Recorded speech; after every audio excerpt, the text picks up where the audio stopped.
qui présentera et qui va Bonjour. faire l'entretien. Merci. Donc en fait, on a deux sociétés. Sodial, qui est une société de taille un peu plus grande que le groupe Capelli. Néanmoins, c'est extrêmement intéressant de voir l'opération que vous avez menée à bien. Et en fait, la première question que j'avais à vous poser, c'est quelle a été pour vous l'origine de la mise en place de ce process? Donc, nous avons entamé cette démarche courant 2012. Nous avions un premier intérêt, c'était déjà de diversifier les modes de rémunération, enfin les approches bancaires et les financements que nous pouvions obtenir. Et nous avions essayé de réfléchir à un produit qui soit un peu marketé.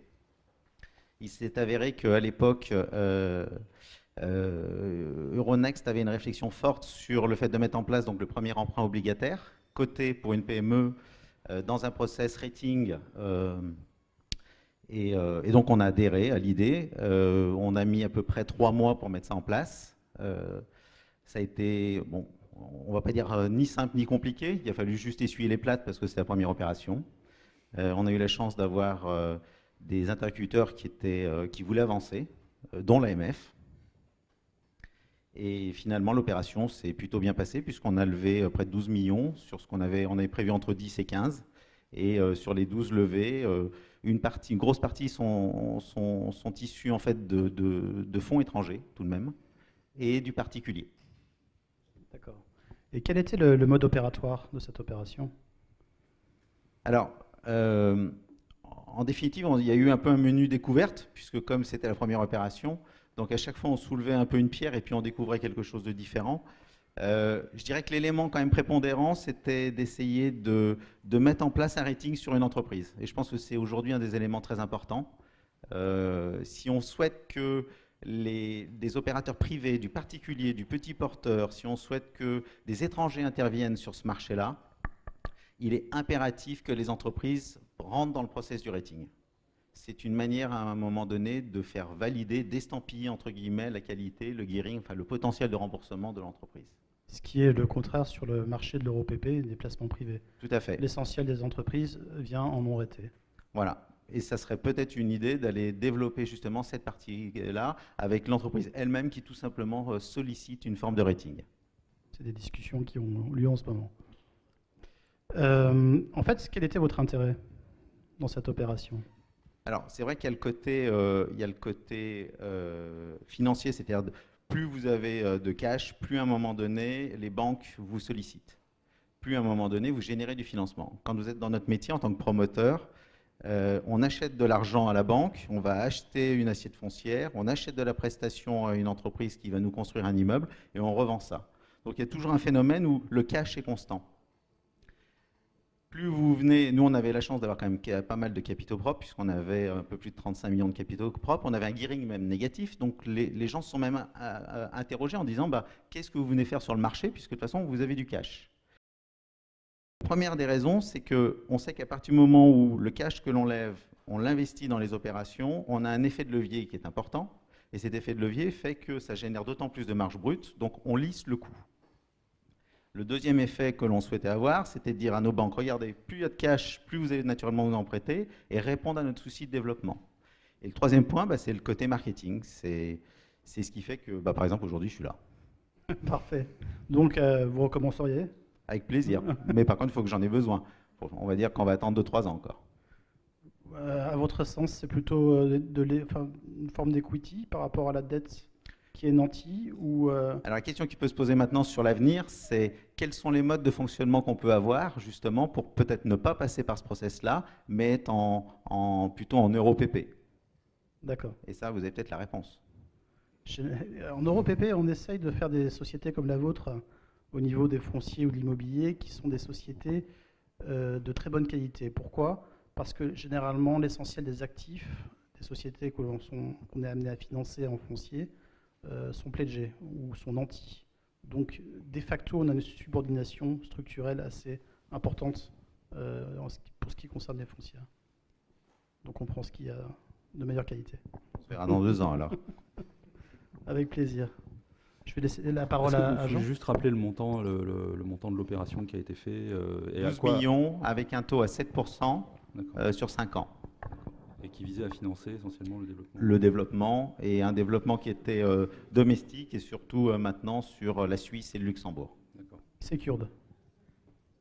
Ok. Merci. Merci. Je crois que M. Capelli doit partir. Oui, je te demandais. Donc voilà. Merci. Merci. Merci. À bientôt. Bon, plaisir. Donc on va enchaîner. Alors moi, je vais plutôt vous parler de la démarche de la société de gestion fédérée de gestion d'actifs sur ce marché du financement des entreprises. Donc je vous rappelle juste que Fédérée de gestion d'actifs est la société de gestion du groupe Malakoff-Médéric, qui gère de la prévoyance et également les retraites complémentaires à Agirc-Arrco. Donc notre vision, on a vraiment une vision assureur plus que société de gestion classique qu'on peut voir dans le marché. Donc en 2011, nous avons fait une réflexion, justement, vu la crise, etc., sur la part que nous pouvions avoir dans le financement de l'économie réelle et des entreprises de taille intermédiaire. Pour résumer, nous sommes rendus compte que les banques, avec BAL 3 et le besoin de réduction de leur bilan, réduisaient la taille des prêts qu'elles faisaient aux entreprises et également réduisaient les maturités. Également, nous avons discuté avec quelques entreprises, nous nous sommes aperçus qu'elles désiraient, elles, diversifier leurs sources de financement afin de sécuriser un petit peu leur BFR ou leurs financements globaux. Ça nous a amené à la conclusion, déjà de la part de notre appartenance à un groupe de protection sociale, on avait un rôle à jouer dans ce marché. D'autre part, d'un point de vue investisseur, nous désirions diversifier nos investissements. C'est-à-dire que le marché, il est constitué par des banques qui prêtent aux entreprises et des entreprises qui viennent emprunter aux institutionnels. Ça a fonctionné pendant longtemps, et si on fait une comparaison par exemple avec le marché américain est financé à 85% par les institutionnels, 25% par les banques. En Europe, c'est à peu près l'inverse. Donc on s'est aperçu qu'il y a clairement un processus de rebalancement du financement des entreprises, des banques, vers directement les institutionnels. Alors qu'est-ce que nous avons fait en pratique ? En pratique, nous avons lancé un premier fonds en septembre 2012 avec 288 millions d'euros. Donc ce fonds-là, il y avait évidemment le groupe Malakoff-Médéric, mais également d'autres assureurs de la place qui ont souhaité nous accompagner. Nous avons financé 18 entreprises sur du 6 ans. Tels que le groupe Sodial, qui est présent, Orpea, que vous avez vu tout à l'heure, Ubisoft, le groupe Gorgé et d'autres, avec un objectif de financer majoritairement des entreprises françaises, c'est-à-dire qu'on s'était fixé un minimum de 70%, mais également des entreprises européennes, plutôt dans les pays corps de l'Europe. En 2013, nous avons lancé un nouveau fonds, à échéance 2019, qui fait 336 millions, et nous sommes en période d'investissement de ce fonds, avec toujours la même logique, d'aider majoritairement les entreprises françaises, mais également de voir un petit peu ce qui peut se faire en Europe, puisque nous sommes européens. Voilà. Alors, notre vision du marché, elle est la suivante.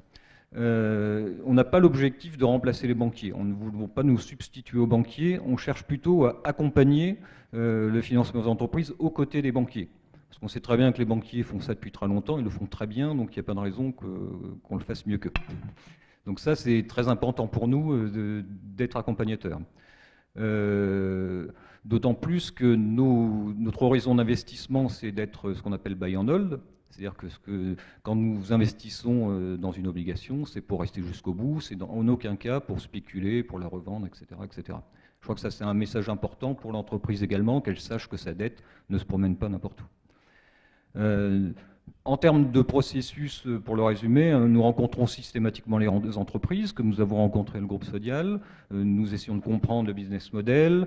Ensuite, nous faisons une analyse crédit, bien évidemment. Ensuite, nous négocions les termes du prospectus, le langage, la maturité, le taux. Et par la suite, nous continuons à rencontrer les entreprises au minimum une fois par an, afin de voir si tout se passe bien. Et, voilà. Alors à côté de ça, nous sommes très très attentifs à la structuration des opérations. Parce qu'il est important que les obligations soient bien structurées. C'est dans l'avantage des entreprises et des émetteurs. Parce qu'il faut que ce marché se passe bien, il faut qu'il soit stable, il ne faut pas qu'il y ait d'incidents. Donc la structuration est très très importante pour les deux parties. Dans ce cadre, nous participons à des groupes de travail au sein de la F2I et également de la Banque de France pour essayer d'aider à l'organisation de ce marché. Et Mathias va vous en parler un petit peu plus.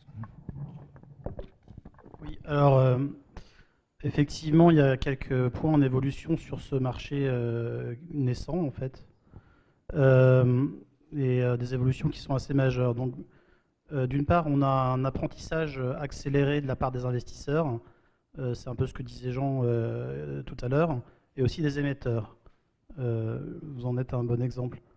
On peut considérer que ces produits EuroPP, en fait, de par leur illiquidité, leur maturité et aussi le caractère buy and hold, sont en fait une sorte de produit hybride entre des obligations publiques, qui sont d'ailleurs généralement, en ce qui concerne l'EuroPP, des bonds qui sont plutôt crossover, voire high yield, dans le non-raté. Donc c'est un hybride entre des bonds publics et des loans, en fait, c'est-à-dire des prêts bancaires. Ça veut dire qu'il faut un langage dans le prospectus sensiblement différent d'une obligation classique qui permette un peu d'encadrer le crédit octroyé sans pour autant limiter les velléités d'expansion et, des entreprises. Concrètement, ça veut dire quoi? Ça veut dire qu'il y a un travail de négociation sur la structuration effectuée avec les arrangeurs ou les émetteurs pour avoir un vrai pari passu, en fait. Ça veut dire aussi qu'il ne faut pas se situer trop loin du langage de la dette bancaire. Et donc, il y a effectivement quelques points qui sont systématiquement à négocier, qui sont les covenants financiers, qui sont possiblement, ça dépend vraiment, c'est du cas par cas, c'est vraiment sur mesure, tout ce que je suis en train de dire, en fonction de l'entreprise, de sa stratégie, de sa taille, de son endettement et autres.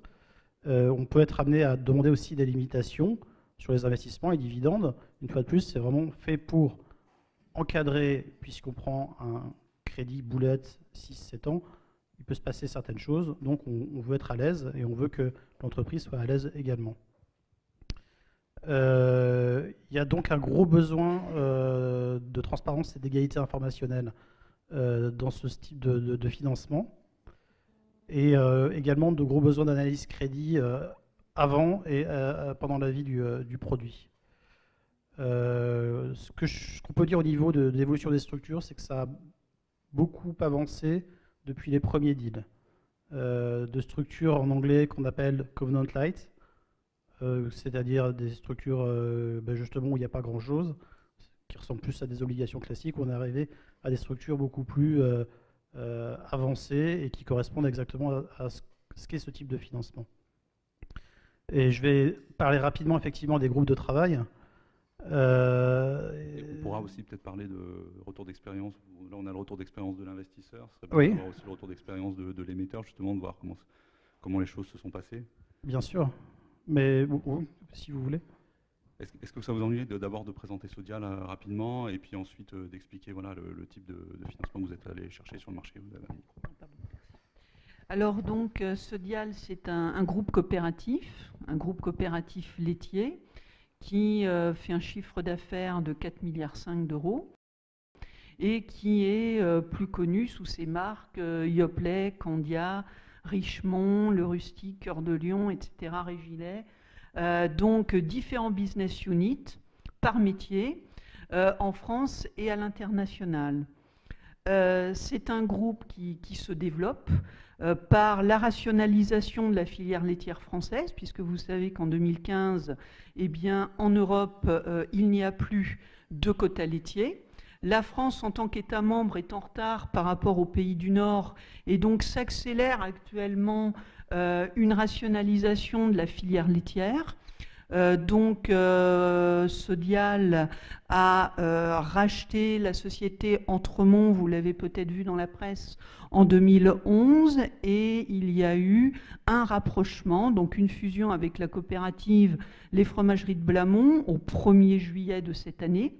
Blamont qui est leader français du Münster et du Brie de Meaux, et nos sociétaires qui représente 12 600 producteurs de lait, personnes physiques comme vous et moi sur bientôt 70 départements français, vont devoir se prononcer sur le rapprochement avec la grosse coopérative du Sud-Ouest, qui représente 1 milliard d'euros de chiffre d'affaires et qui est le leader des fromages AOP du Sud, le deuxième en Roquefort, et qui est le leader sur la poudre animale réengraissée, notamment avec la marque nationale Univore, et bien placé dans tout ce qui est surgelé, produits traiteurs, notamment pour Picard et Fauchon. Donc ça, c'est la rationalisation française, mais bien entendu, à l'international, beaucoup de sujets de développement. Surtout sur la Chine, avec notre filiale Eurosérum, qui est le leader mondial du lactosérum déminéralisé, qui représente 35% de part de marché.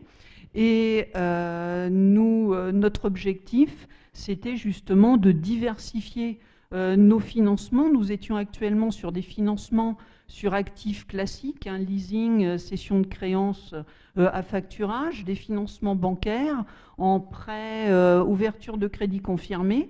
Et donc, on souhaitait se diversifier dans les financements des intermédiaires. Donc, nous étions tout à fait dans cette cible et nous étions nouveaux dans ce marché puisqu'il fallait qu'on se fasse une opinion du marché de l'USPP, des Schuldscheine et de l'EuroPP.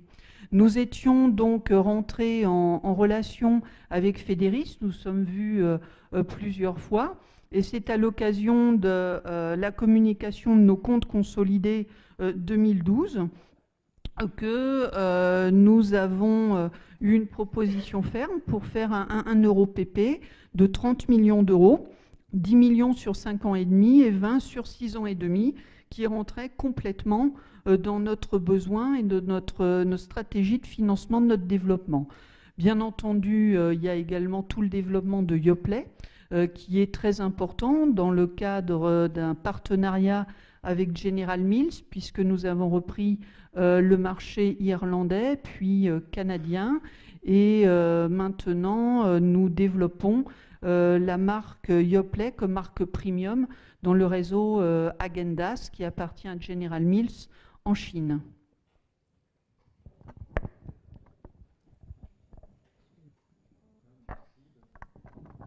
Merci. Je pense que je vais vous passer la parole pour que vous nous fassiez votre propre retour d'expérience. Écoutez, on partage beaucoup de constats, puisque finalement nous-mêmes sommes des acteurs spécialisés dans la dette. On est une société qui a été montée en 2008 donc sur cette thématique, avec incubée par la Banque Postale et OFI, et puis reprise par la Banque Postale, qui est notre actionnaire à 40%. Voilà, donc on a notre axe de développement, c'est de s'intéresser aux situations spéciales. Et naturellement, parmi ces situations spéciales interviennent beaucoup de PME qui nous ont sollicité pour venir, non pas remplacer naturellement les crédits qu'elles peuvent obtenir ou non auprès des banques, mais de voir si auprès d'un acteur spécialisé comme nous, elles pourraient avoir des débouchés un peu complémentaires. Donc c'est dans ce cadre que notre activité s'inscrit, avec une petite différence toutefois par rapport à mes éminents confrères, c'est que nous, notre intervention se situe à un niveau beaucoup plus court terme. Puisqu'on n'est pas des banquiers, on ne prêtera pas en réalité au-delà de 3 ans. C'est notre vision, et d'autant que, différence encore, on ne demande pas de covenant qui pour nous, face aux problématiques que peuvent rencontrer les entreprises, ça n'aurait pas un sens, ça n'aurait pas beaucoup de sens. En revanche, pour sécuriser, ça c'est le souci que vous avez bien sûr et qu'on partage, pour sécuriser les placements, on préfère des nantissements sur des actifs ou des flux, afin de sécuriser effectivement les prêts qu'on va concéder. C'est dans ce cadre donc on a rencontré Thierry, et il me semble plus intéressant d'abord qu'il se présente, et puis enfin qui dise en quoi le financement qu'on lui a apporté a réglé ou non une problématique qu'il était amené à rencontrer. Et puis après je referai un point un peu sur nos axes de développement si j'embête personne sur cette thématique. Voilà. Bonjour. Donc, je suis Thierry de Segonzac, je suis le président de TSF. TSF est une entreprise que j'ai créée il y a une trentaine d'années. Elle est spécialisée dans les moyens techniques de tournage de cinéma, audiovisuel, de films publicitaires. Nous couvrons l'ensemble de ces moyens techniques, de caméras, de lumière, de matériel de machinerie. Nous avons un parc de 250 camions qui, vous les croisez certainement, dans les rues de Paris qui vous encombrent parfois, permettez-moi un petit peu de pub, avec la boule rouge de TSF. Oui, nos tournages sont assez encombrants. TSF est une entreprise de 130 personnes qui est implantée à Paris, qui est implantée à Cannes, à Marseille ainsi qu'à Bordeaux. Et enfin, nous avons ouvert Bruxelles, Liège et Luxembourg, non pas pour des opérations financières, mais parce que les tax shelters belges et luxembourgeois opéraient une délocalisation de la production française. Et pour éviter de voir les trains passer et ne pas s'arrêter sur notre quai, nous avons décidé d'anticiper et d'aller à la gare suivante. Il y a, vous le savez, avec les crédits d'impôt, cinéma, audiovisuel, etc., en fonction de l'optimisation de tel ou tel pays européen, des retours, un peu la transhumance, qui vont donc d'un pays à l'autre pour aller chercher les meilleures options. Et aujourd'hui, nous ne sommes pas trop mal placés, donc on espère avoir... Voilà. Nous intervenons donc sur des longs métrages, des téléfilms, des séries télévisuelles. Par exemple, vous allez voir sur vos écrans, vous allez tous vous précipiter pour voir En solitaire, qui est un formidable film, et qui vous montrera aussi les particularités techniques d'un groupe comme TSF, qui fait plus de la moitié des films français et plus de la moitié des téléfilms français. Dans le sens où il faut équiper de multiples caméras un bateau qui va dans des creux de 6 mètres, 7 mètres, être capable d'avoir des matériels étanches alors que ce n'est pas tous les matins, en particulier pas pour tourner Joséphine Ange Gardien, qu'on a besoin de matériel étanche. Mais donc il y a une forme de production industrielle, il y a une forme de production très spécifique et très prototypique.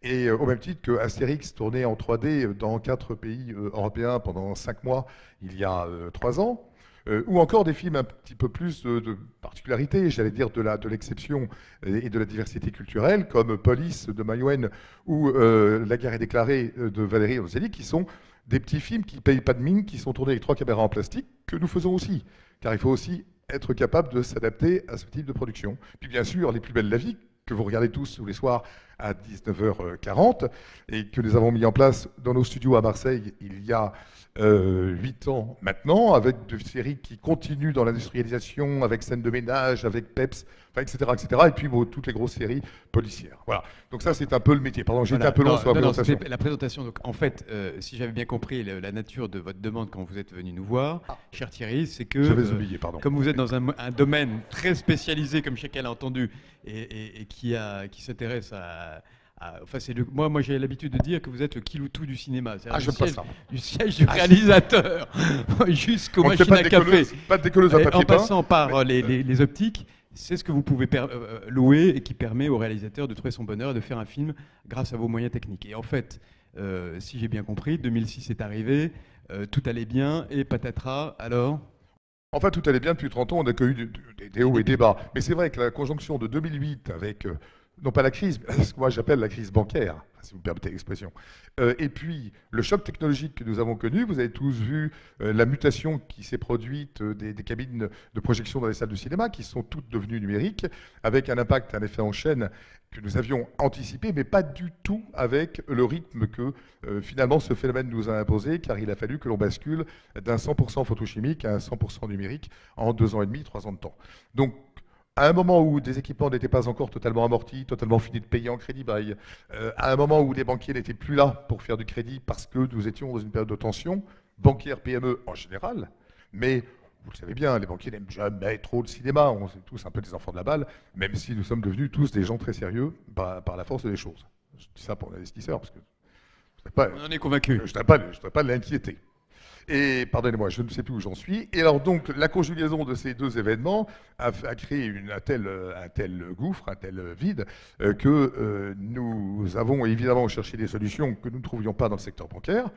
Et assez naturellement, comme tout un chacun, on a été chercher de l'equity.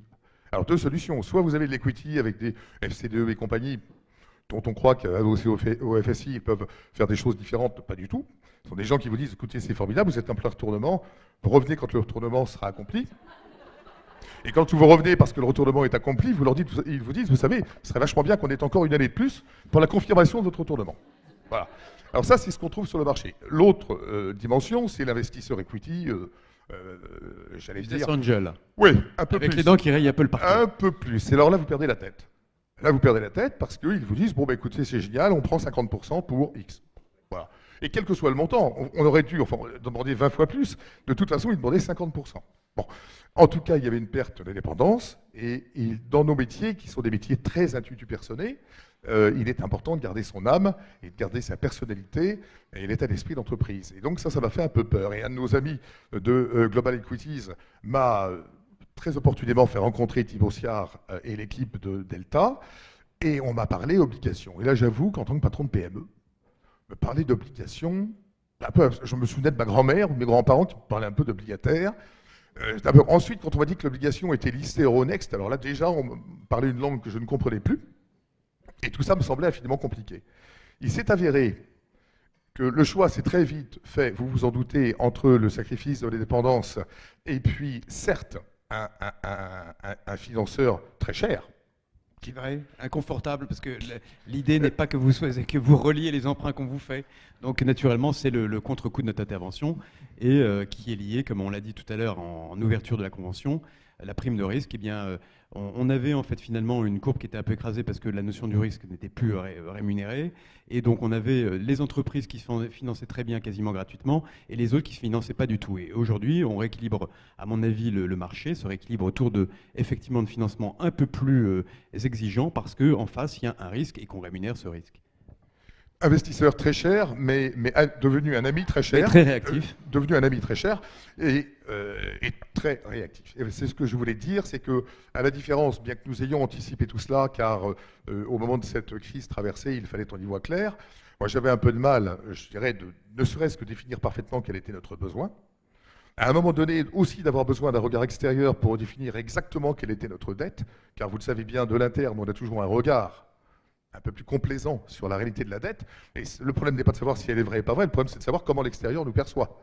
Et donc j'ai fait intervenir les trésoreries qui ont audité nos comptes et m'ont rendu cette situation et qui ont défini mon besoin, avec un besoin pile poil ce dont on avait besoin, et avec 30% de plus pour, évidemment, la sécurité ou être capable de faire face à un accident industriel. Alors, quand vous êtes en face d'un investisseur equity et que vous lui demandez 4 millions, puisque c'était notre cas, bon, vous êtes violemment dilué. Lorsque vous avez un obligataire, et ça, je peux dire que l'idée vient de Thibaut Siard, et je le remercie, c'est de dire, mais si votre besoin ric-rac est de 3, prenez 3, c'est pas la peine d'en payer 4. En revanche, on vous protège de votre besoin en cas d'accident, etc., avec une commission d'engagement sur le 4e. Donc, en effet, on a de l'argent qui est très cher, mais à la fois, c'est un argent qui est utilisé pile poil ce dont on a besoin, d'une part. D'autre part, nous pouvons, comment dirais-je, à chaque paiement de coupon par tranche de 500 000 euros, donc le rembourser. Donc, nous pouvons anticiper tranche par tranche ce remboursement et donc ajuster encore un peu plus le coût financier sur les événements heureux que nous espérons rencontrer en 2014 aussi, qui nous permettront de lever un peu de cash et de faire et de nous libérer un peu du joug de cet investisseur trop exigeant. Alors finalement, depuis qu'on s'est vu et depuis qu'on vous a apporté notre argent bien frais et qui effectivement doit être rémunéré, est-ce que ça vous a apporté une sécurité? Qu'est-ce que ça vous a apporté en réalité? Alors, ce qui est bon, bien évidemment, ça a changé complètement notre profil. Nos interlocuteurs nous ont regardés différemment, bien que le premier regard qui est posé sur une PME qui fait appel à l'obligataire, en particulier au départ, elle a une structure financière qui n'est pas très équilibrée, j'allais dire, en termes de fonds propres sur endettement. Première réflexion, c'est de dire faites de la dette sur de la dette. Bon, ça, il faut le savoir et s'y préparer. Il y a quelques bons arguments que je repasserai pour des prix, pour des commissions très modestes à ceux qui seraient intéressés par cela. Le deuxième point, c'est que ça nous a permis de ramener l'entreprise dans un format complètement normatif. Les chefs d'entreprise qui m'entourent n'ont jamais peut-être connu les situations que nous avons connues, où nous avons connu évidemment des difficultés d'échéance fiscale, sociale, avec des fournisseurs, etc., etc. Il a fallu remettre les choses en ordre, et avec cette structure-là, nous avons pu remettre les choses en ordre, et bien évidemment, sortir un plan de trésorerie sur 24 mois qui subitement avait une toute autre mine. Mais surtout, qui nous permettait de demander le remboursement par anticipation, de pénalités, de ceci, de cela. Enfin, tout ce que, je dirais, connaît une entreprise en termes de coûts toxiques dans son environnement lorsque la corde commence à se tendre. Et là, il y a un phénomène d'accélération. En particulier, je disais à Thibaut Siard tout à l'heure que nous avons donc changé de factor. Non pas que le précédent était un méchant, c'était même devenu des amis, décidément, ils sont tous chers et tous très chers, mais il était très cher en termes de retenue de garantie. Et c'est normal, avec la montée du risque, il se couvre. Donc nous sommes repassés d'un facteur à 35% de retenue de garantie, quand je vous dis que les choses s'accélèrent dans le mauvais sens quand quelque chose ne va pas, à un facteur qui est beaucoup plus normal et qui est à 12% de retenue de garantie. Et tout ceci, s'ajoutant à cela, nous a permis par exemple de voir notre note Banque de France remonter d'un cran de 5 plus à 5, et avec vraisemblablement, je ne dirais pas une promesse, parce que la Banque de France ne pourrait pas... On les a entendus tout à l'heure. On les a, voilà, mais en tout cas avec une perspective de 4, qui est donc du normatif, au début de l'année prochaine, et tout cela, voilà, conjugue une sorte de bon état d'esprit, de facilitation et d'accélérateur, malheureusement pas aussi vite, dans le bon sens, dans le rétablissement des choses et dans la réorganisation vers ce qu'il convient de juger plus normal en termes de haut de bilan, c'est-à-dire de l'equity. Si d'aventure, je ne veux pas être trop ambitieux ou prétentieux, mais si d'aventure on en a besoin, je crois qu'on sera quand même très content d'en rencontrer.